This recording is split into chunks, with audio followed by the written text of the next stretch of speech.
محدثة بدعة وكل بدعة ضلالة وكل ضلالة في النار. اللهم صل على محمد وعلى آل محمد كما صليت على إبراهيم وعلى آل إبراهيم إنك حميد مجيد. اللهم بارك على محمد وعلى آل محمد كما باركت على إبراهيم وعلى آل إبراهيم إنك حميد مجيد. رب اشرح لي صدري ويسر لي أمري واحلل عقدة من لساني يفقهوا قولي. اللهم انفعنا بما علمتنا وعلمنا ما ينفعنا وزدنا علما والحمد لله على كل حال. سبحانك لا علم لنا إلا ما علمتنا إنك أنت العليم الحكيم. أعوذ بالله من الشيطان الرجيم. بسم الله الرحمن الرحيم. وما آتاكم الرسول فخذوه وما نهاكم عنه فانتهوا. اور جو چیز تمہیں رسول اکرم صلی اللہ علیہ وسلم عطا فرمائیں فخذوا اس کو پکڑو. وما نهاكم عنه فانتهوا اور جس سے روکیں اس سے رک جاؤ.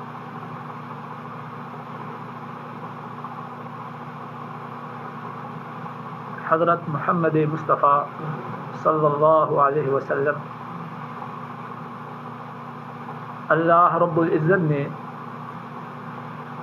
ان کی شان، ان کے مقام، ان کی منزلت کو بہت بلند فرمایا. اللہ رب العزت کے بعد تمام کائنات میں سب سے اعلیٰ، سب سے بالا، سب سے افضل حضرت محمد مصطفیٰ صلی اللہ علیہ وسلم. آپ وہ زمانہ جس میں آپ تشریف لائے وہ زمانہ سب زمانوں سے بہتر ہے. وہ مقام جس مقام پہ آپ تشریف لائے، جس شہر میں آپ پیدا ہوئے وہ شہر تمام شہروں سے بہتر. جس شہر کی طرف آپ نے ہجرت کی وہ دنیا میں دوسرے نمبر کا شہر. اور جن آنکھوں نے اسلام کی حالت میں آپ کے چہرہ انور کی زیارت کی، اللہ نے ان آنکھوں پہ جہنم کی آگ کو حرام قرار دے دیا. آپ کی شان، آپ کا مقام انتہائی بلند ہے. اور آپ وہ کہ حضرت آدم علیہ الصلوۃ والسلام سے لے کر قیامت تک جتنے لوگ، جتنے ائمہ، جتنے صالحین، جتنے انبیاء، جتنے رسل آئے وہ ان سب سے بہتر. انا سید الاولین والآخرین. حضرت صلی اللہ علیہ وسلم فرماتے ہیں میں پہلوں پچھوں سب کا سردار. آپ انبیاء کے قائد، خاتم النبیین. آپ کی شان بیان سے باہر. اور آپ کی جو عظمت، آپ کی جو شان ہے اس کے کئی ایک پہلو ہیں. آج اس مختصر سی نشست میں آپ کی عظمت، آپ کی شان، اس کے ایک پہلو کو بیان کرنے کی کچھ کوشش کروں گا. اللہ سے دعا ہے وہ مجھے بیان کرنے کی، آپ کو سمجھنے کی اور ہم سب کو عمل کی توفیق عطا فرمائے. اور آپ کی عظمت، آپ کی شان، آپ کی منزلت کا جو پہلو میں اس وقت پیش کرنا چاہتا ہوں وہ یہ ہے کہ اللہ رب العزت نے آپ کو یہ مقام عطا کیا کہ آپ کی اطاعت، آپ کی تابعداری ہر ایک مسلمان پہ واجب قرار دے.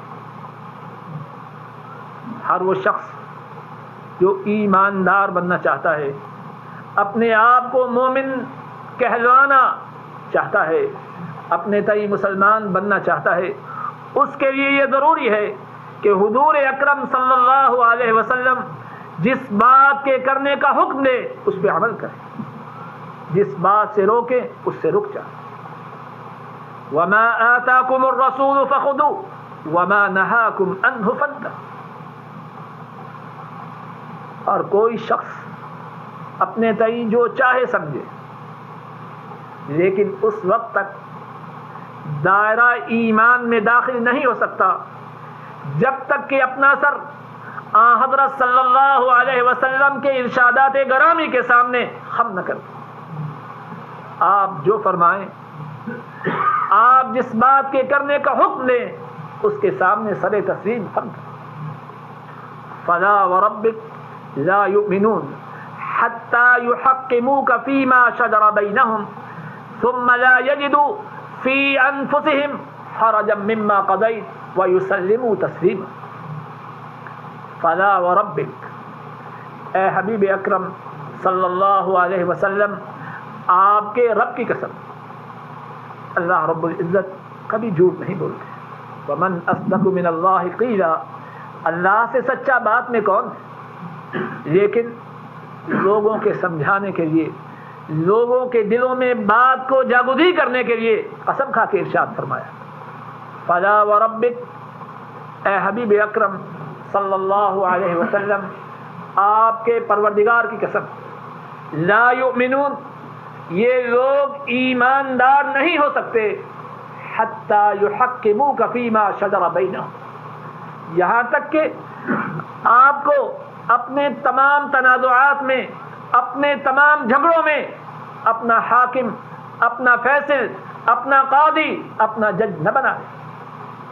حتی یحکموک فیما شجر بینہم ثم لا یجدوا فی انفسہم حرجا مما قضیت، اور پھر اس کے بعد آپ قبول کرنے کی اور اس پر چلنے کی توفیق عطا فرمائے۔ کوئی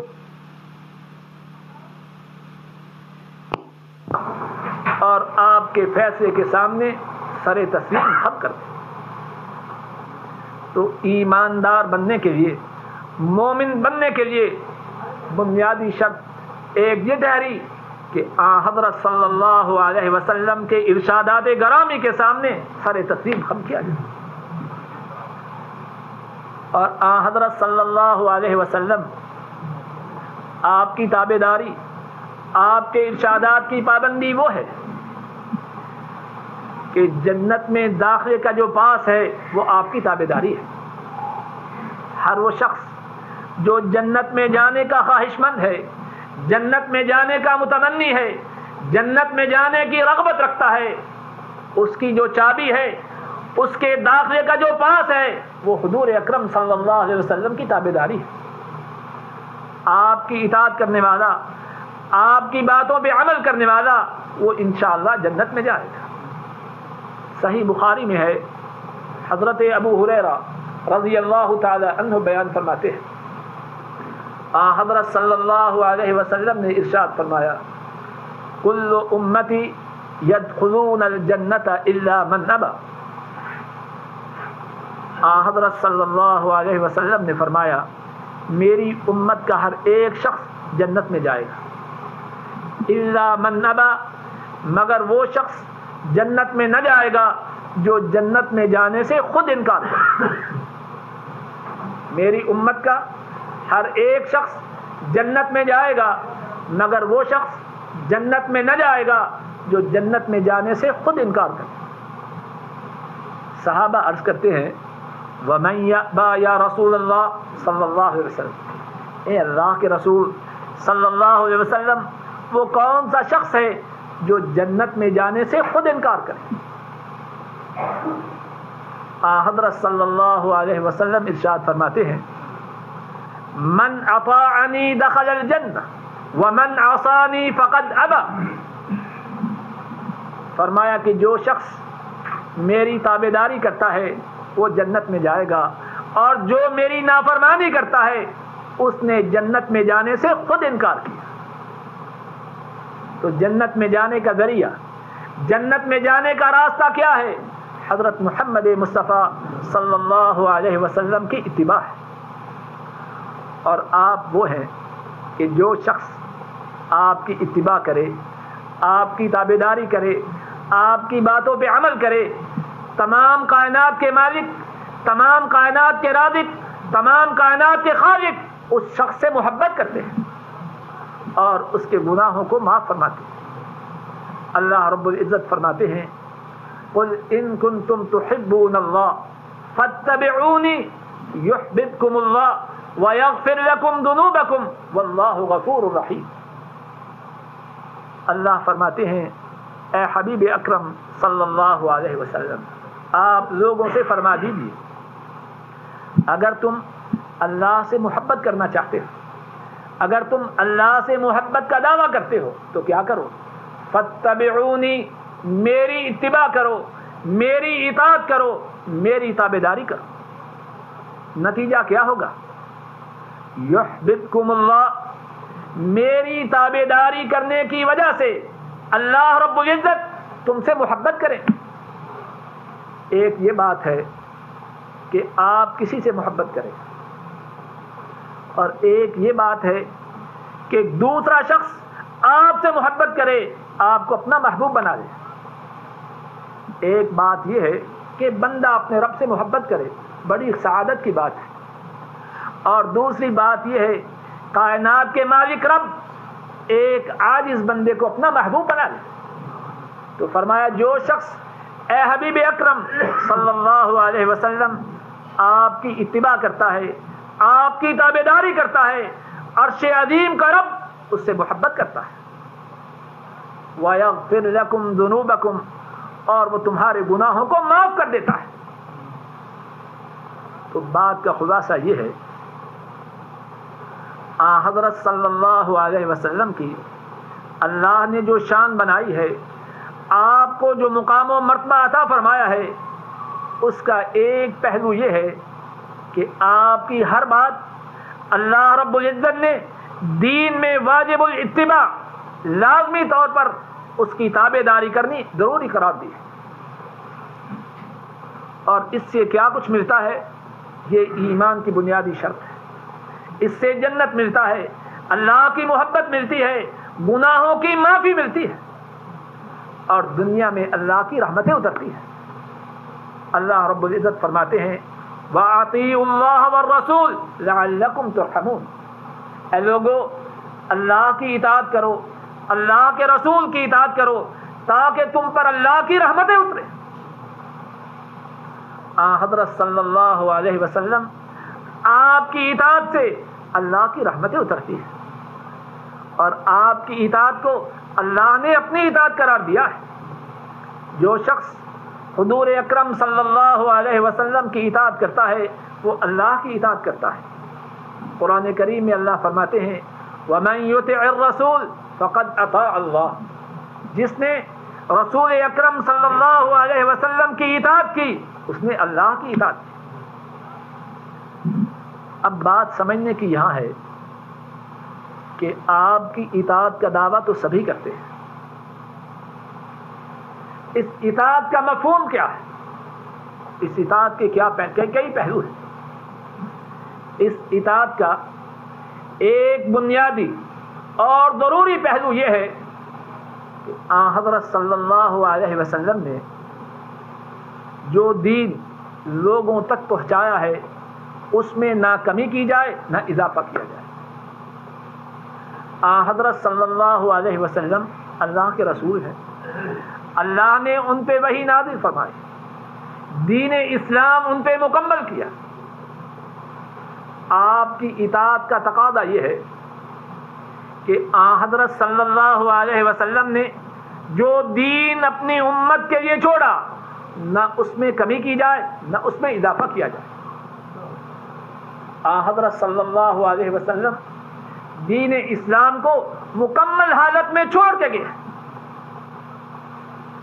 یہاں بہت سے لوگ دھوکہ کھاتے ہیں، اپنی طرف سے کئی باتیں دین میں اضافہ کرتے ہیں اور کئی باتیں دین سے نکال دیتے ہیں، اور یہ بات حضرت صلی اللہ علیہ وسلم کی اطاعت کے اسلامی تصور کے سراسر خلاف ہے۔ اس بات کو اچھی طرح سمجھنے اور سمجھانے کے لیے چند ایک مثالیں پیش کرتا ہوں. صحیح بخاری میں ہے، حضرت انس رضی اللہ تعالی عنہ بیان فرماتے ہیں، 3 شخص حضرت صلی اللہ علیہ وسلم کے گھر والوں کے پاس آتے ہیں. جاء 3 رحت الى ازواج النبی صلی اللہ علیہ وسلم يسألون عن عبادت النبی صلی اللہ علیہ وسلم. بھائی تھوڑے آگے ہو جاؤ، ایک دم آگے ہو جاؤ. شاہ صاحب اس طرف ہو جاؤ سب، تاکہ آنے والوں کو بار بار ڈسٹرب نہ ہو. اچھی طرح ہو جاؤ بھائی.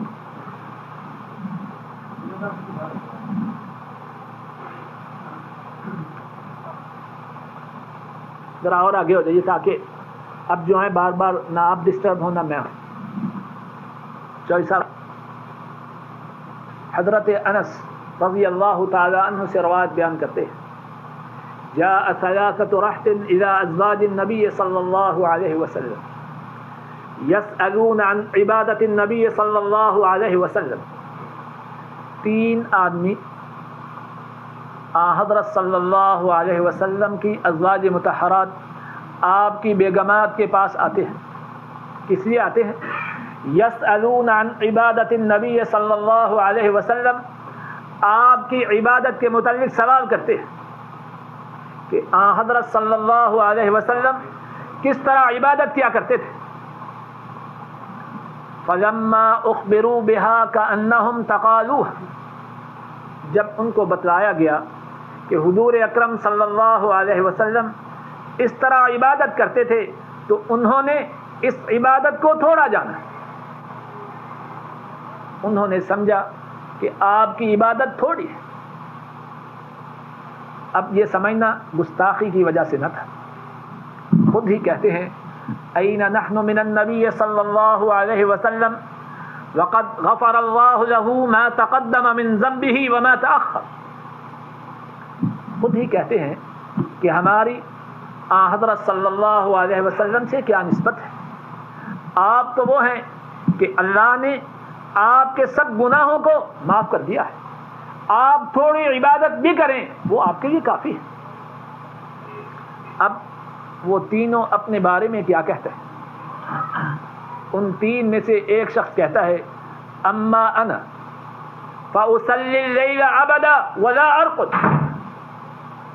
3 میں سے ایک کہتا ہے جہاں تک میرا تعلق ہے اب میں ہمیشہ ساری رات اللہ کی عبادت کیا کروں گا، رات کو سوؤں گا نہیں.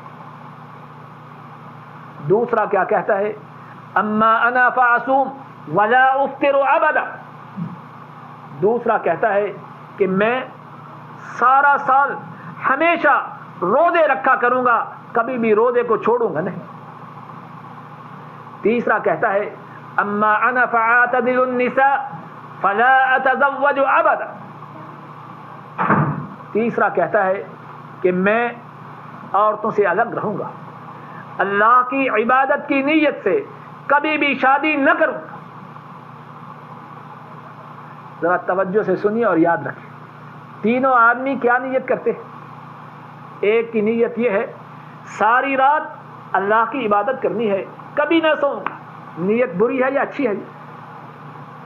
دوسرے کی نیت یہ ہے ساری عمر ہمیشہ روزے رکھا کروں گا، کبھی بھی روزہ نہ چھوڑوں گا. اور تیسرے کی نیت یہ ہے عبادت کی نیت سے، عبادت کی غرض سے شادی نہ کروں گا تاکہ اللہ کی خوب عبادت کر سکوں. حضرت صلی اللہ علیہ وسلم گھر تشریف لاتے ہیں. آپ صلی اللہ علیہ وسلم کو بتلایا جاتا ہے کہ اس طرح 3 آدمی آئے، آپ کی عبادت کے متعلق سوال کیا، اس کے جواب میں انہوں نے یہ کہا اور یہ ارادے کی. حضرت صلی اللہ علیہ وسلم ان تینوں آدمیوں کی طرف نکل جاتے، ان سے ملاقات فرماتے ہیں اور ارشاد فرماتے ہیں انتم الذین قلتم کذا و کذا. اے ساتھیو تم نے یہ بات کہی ہے. اما واللہ انی لاخشاکم للہ واتقی لہ ولکنی اصلی وارقد اصوم وافطر واتزوج النساء فمن رغب عن سنتی فلیس منی. فرمایا ساتھیو یاد رکھو اللہ کی قسم میرے دل میں اللہ کا ڈر، اللہ کا خوف، اللہ کا تقوی تم تمام سے زیادہ ہے. اور میری کیفیت یہ ہے رات کو عبادت بھی کرتا ہوں اور سوتا بھی ہوں، نفلی روزے بھی رکھتا ہوں اور چھوڑتا بھی ہوں، اور میں نے عورتوں سے شادی بھی کر رکھی ہے. فمن رغب عن سنتی فلیس منی. جس نے میری سنت سے، میرے طریقے سے اعراض کیا، اگرچہ وہ ساری رات کی عبادت، اگرچہ وہ سارے سال کے روزے ہوں، اگرچہ وہ عبادت کی غرض سے عورتوں سے جدائی ہو، یاد رکھو جس نے بھی میری سنت کو چھوڑا، میرے طریقے کو چھوڑا، اس کا میرے ساتھ کوئی تعلق نہیں. کیا بات سمجھ میں آئی؟ نیت کتنی بڑی ہو، ارادہ کتنا اچھا ہو، خیالات کتنے بلند ہوں، لیکن پابند ہے اس بات کے کہ محمد مصطفیٰ صلی اللہ علیہ وسلم آپ کے ارشادات کے، آپ کے فرامین کے، آپ کی سنت کے، آپ کی سیرت کے تابع. اور اگر یہ بات نہ ہو تو کتنی محبت کا دعویٰ ہو، کتنی نیکی کا عزم ہو. حضرت صلی اللہ علیہ وسلم سے یہی کام جو نیکی کے نام پہ کیا جائے دین سے نکلنے کا سبب ہو جاتا ہے. آج یہی مصیبت ہے نا جی. کتنے لوگوں نے کتنی ہی باتیں محبت کے نام پر، دین کے نام پر، عشق کے نام پر دین میں داخل کی ہے، اور اگر سمجھانے کی کوشش کی جائے تو فوراً جواب میں کہتے ہیں یہ گستاخ رسول ہے، اس کی یہی نشانی ہے. اب بتلائیے یہ تینوں آدمی ان کی نیتیں بری تھیں یا اچھی تھی؟ آج کا کوئی ملا یا آج کا کوئی شخص اس کی نیت میں شک ہو سکتا ہے، لیکن رسول اکرم صلی اللہ علیہ وسلم آپ کے صحابہ کرام کی نیت میں شک نہیں ہو سکتا. ان کے ایمانوں کی شہادت، ان کے ایمانوں کی گواہی تو اللہ رب العزت نے دی ہے. نیت صاف اور ارادہ کتنا اچھا، ساری رات اللہ کی عبادت ہوگی، سارا سال روزے رکھے جائیں گے، عبادت کی غرض سے شادی نہ کی جائے گی. لوگ اچھے، نیتیں اچھی، بات اچھی، لیکن بات کیا ہے؟ رسول اکرم صلی اللہ علیہ وسلم کے طریقے سے ہٹ کے بات ہے، اس کی کوئی حیثیت نہیں. اور نہ صرف یہ کہ اس کی حیثیت نہیں، بلکہ ایسا کرنے کی وجہ سے اس بات کا خدشہ ہے ایمان و اسلام سے الگ ہو جائے. فمن رغب عن سنتی فلیس منی. جس نے میری سنت سے اعراض کیا، جس نے میری سنت سے منہ موڑا، خواہ وہ نماز ہو، خواہ روزہ ہو، خواہ عبادت کی غرض سے شادی نہ کرنے کا ارادہ ہو، یہ بات دین سے نکلنے کا سبب بن جائے. تو بات یہ عرض کر رہا تھا، حضرت صلی اللہ علیہ وسلم آپ کی شان، آپ کے مقام کا تقاضا یہ ہے کہ آپ کی تابعداری کی جائے. اور تابعداری کا ایک ضروری پہلو یہ ہے دین میں کوئی ایسی بات داخل نہ کی جائے جو آپ نے نہ فرمائی ہو. ہر ایسی بات جو آپ صلی اللہ علیہ وسلم نے نہ فرمائی ہو اس کے کرنے سے آدمی نیک نہیں بنتا، اس کے کرنے سے آدمی کا درجہ بلند نہیں ہوتا، بلکہ دائرہ ایمان سے نکلنے کا خطرہ ہوتا ہے. ایک اور واقعہ سنی، مسند امام احمد میں ہے، مسند امام احمد ابن حنبل میں ہے. حضرت عائشہ رضی اللہ تعالی عنہ روایت بیان کرتی ہے،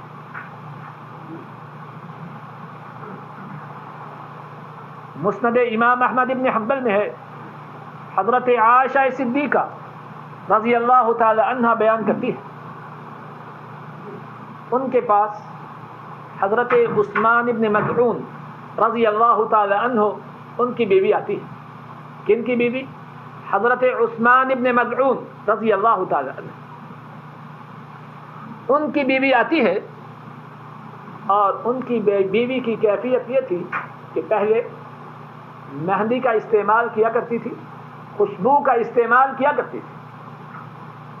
حضرت عائشہ رضی اللہ تعالی عنہا دیکھتی ہیں کہ انہوں نے مہندی کا خوشبو کا استعمال چھوڑ دیا ہے۔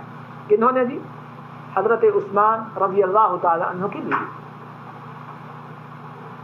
حضرت عائشہ رضی اللہ تعالی عنہ تعجب کا اظہار کرتی ہے۔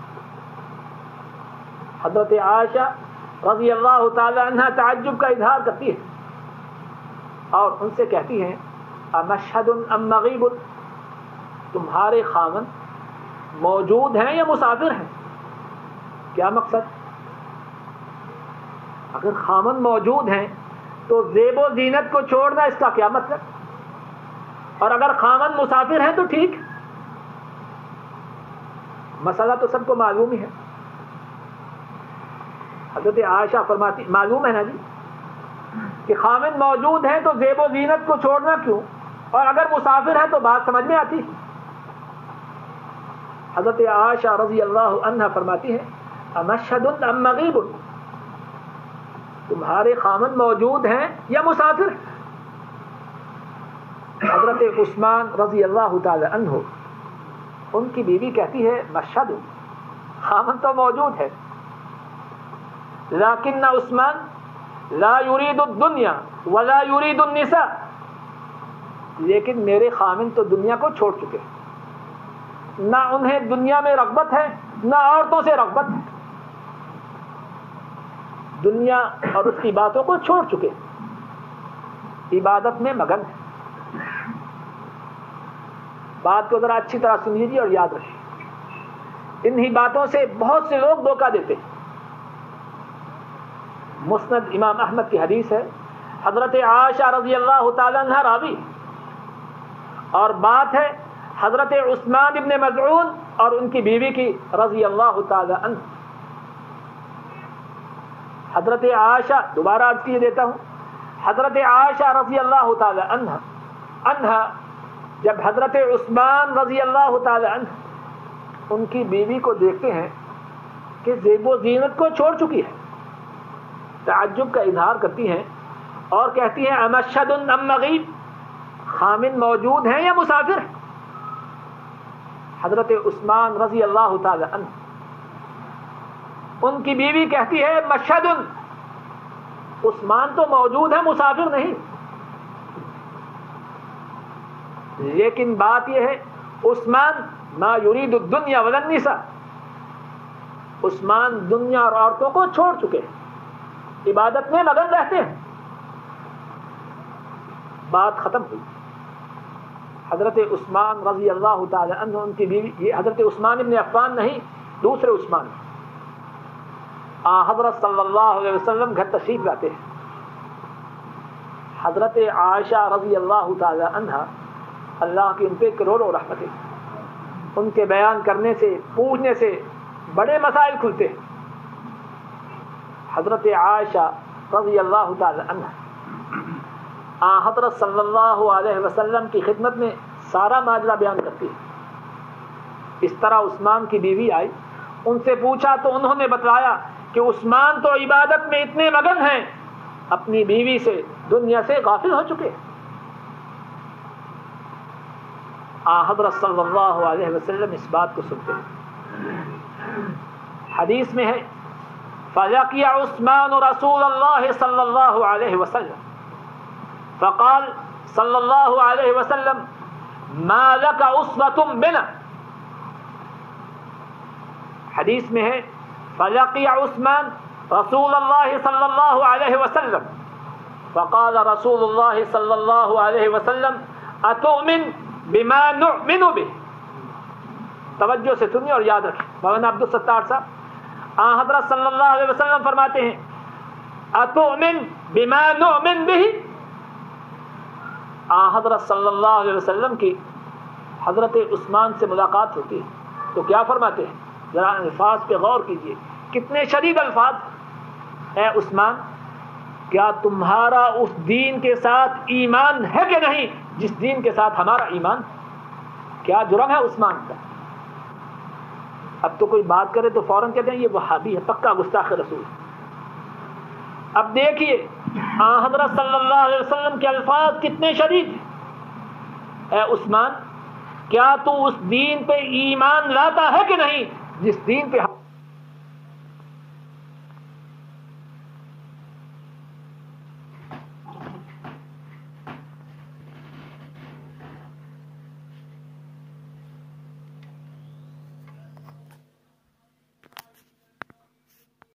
محدثة بدعة